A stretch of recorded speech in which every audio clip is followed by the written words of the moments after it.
Ama Merna. Ayan. Si Ama Merna po ay ating isinalin po. Kasali dito. Good morning! Ama Mirna po, magbibigay lang sa inyo ng konting reaction.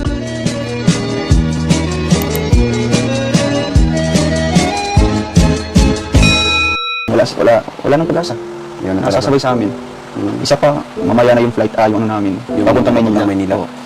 Kasi dapat maaga doon sa airport. Eh di ngayon, di kasama sila Rachel, mga gano'n ka natatagal din, baka hindi na lang trip yung ano mo. O sa akin lang, sayang yung pagkakataon na binigay ng ating mga sponsors, no, ng mga iba't ibang tao na hindi natin kilala. Sila yung kusang nagbigay sa inyo ng ticket, pati pocket money, para makapunta po kayo doon sa lugar ng asawa niyo po.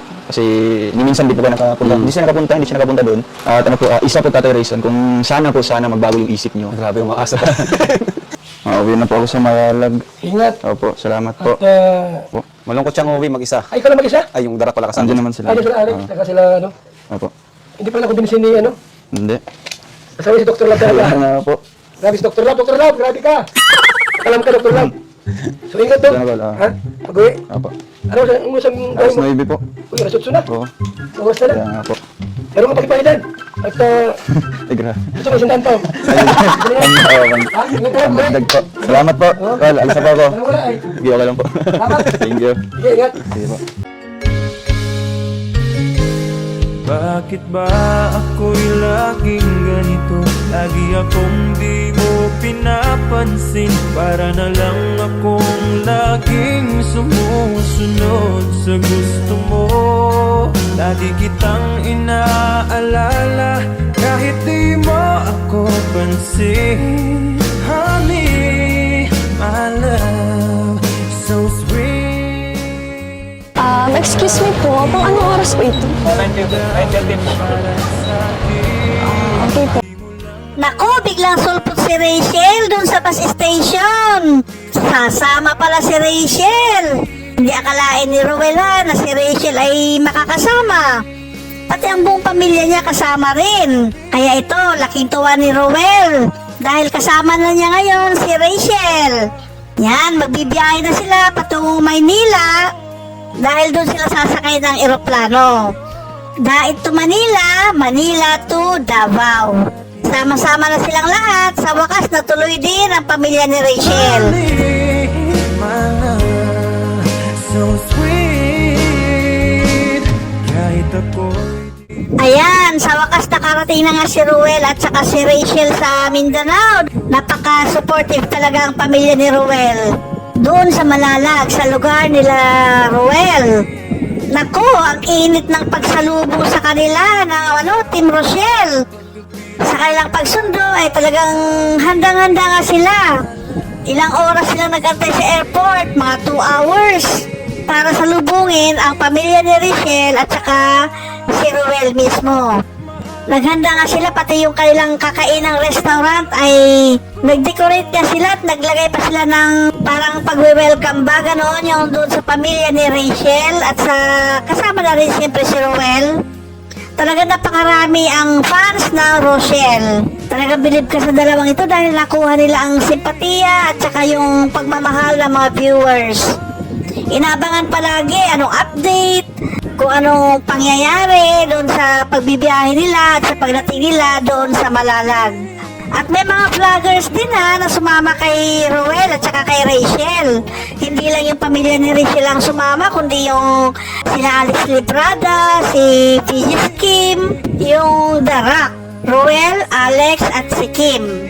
Kung ganyan ba naman ang pagtanggap sa iyo doon sa pupuntahan mo, ay naku, masayang-masaya ka siyempre. Hindi mo maiisip yung mga nangbabas sa'yo, hindi mo naiisip yung mga negatibong bagay, kundi ang maiisip mo ay yung napakainit na pag-welcome sa iyo doon. Lalo na yung tatay ni Rachel, siyempre. First time makapunta ng Mindanao, pati yung mga anak niyang iba, pati si Trixie na rin, first time nila makapunta doon. Naranasan nila yung warm welcome sa kanila, kaya sigurado akong mauulit ang pagbabakasyon nilang ito. Siyempre sa araw na ito dahil first day nila ngayon, sigurado maraming papasyalan sila Romel. Ipapasyal niya, ililibot niya yung mag-aama doon sa lugar nila dahil napakaganda yung lugar ng Mindanao. Lalo na sa Davao at saka sa iba rin mga bayan doon. Kahit sa Malalag lang, marami ka nang mapupuntahan. Ipapasyal mo dun sa bundok, sa dagat, sa mga ilog. Yun nga, nakapunta na nga sila sa isang ilog na napakalinis. Makakalimutan mo ang problema mo, makakalimutan mo ang stress mo pag dito ka mapunta talaga. Kaya sana ma-enjoy ng gusto ng pamilya ni Rachel yung kailang pagbakasyon doon sa Malalag. At yung pagpunta nila doon, yung pagbakasyon nila doon sa Malalag, hindi lang sa Malalag, kundi pupunta sila doon sa bukid noon, kung saan taga-roon yung asawa ni Tatay Raysan, yung mama ni Rachel. Bagamat wala na yung mama ni Rachel, patay na. Pero ang manadat na naman nila doon ay yung lola ni Rachel. First time ni Tatay Raysan na makita yung mga partidos ng asawa niya doon. Kaya abangan po natin yan ha, yung pagtanggap din ng pamilya ng asawa niya doon sa kanila bilang pamilya. At syempre hindi lang sila pupunta doon, sasamahan sila ni Ruel. Lahat ng lakad nila isasamahan sila ni Ruel. Hindi sila pamabayaan ni Ruel. Kaya napakaswerte talaga ng pamilya. Dahil winelcome sila ng gusto sa Mindanao. At yung mga fans din nag-aabang. Marami mga fans ang nag-aabang kung anong kaganapan na nga. Para ma-update ka tayo sa ginagawa nila doon sa Mindanao, yung team ng Rochelle, ay panoorin po ninyo yung mga vlogs nila. Marami nagba-vlog dyan. May mga kasama si Ruel na vloggers at marami rin mga vloggers doon sa Mindanao mismo. Yung kapatid ni Ruel, yung tatay ni Ruel, yung mga kamag-anak ni Ruel, mga vloggers na rin yan. At nandun din sila Rhea Olarte at si Mr. J. Nandun din sila, nag-aabang din. Kaya naku, kaabang-abang talaga yung kaganapan na yan.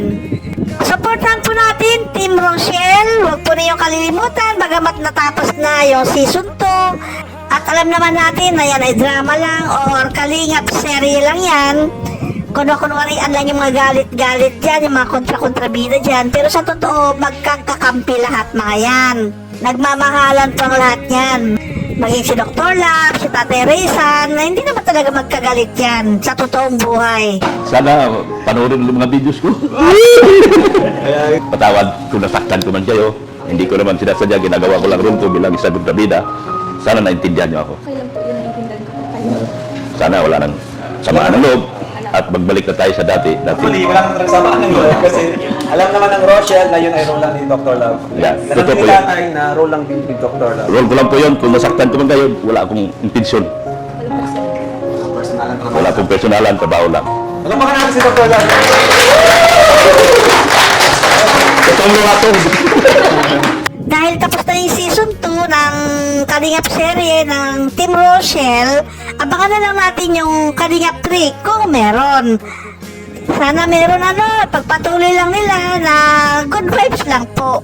Good vibes lang po lahat para makatulong din itong Kalingap serye dun sa mga talents. Maraming talents pa ang nag-aabang dyan. Nandyan sila Arjun, sila Patrick, sila Rochelle mismo, sila Kalingap Tata, sila Dr. Lab, lahat. At marami pang mai-involve dyan at marami pang maisasali dyan sa Kalingap serye. Nabanggit ni Kalingap Rab yan noon Isasali nila, maging si Alex Reprada nga. Isasali din nila yan, kaya abangan po natin.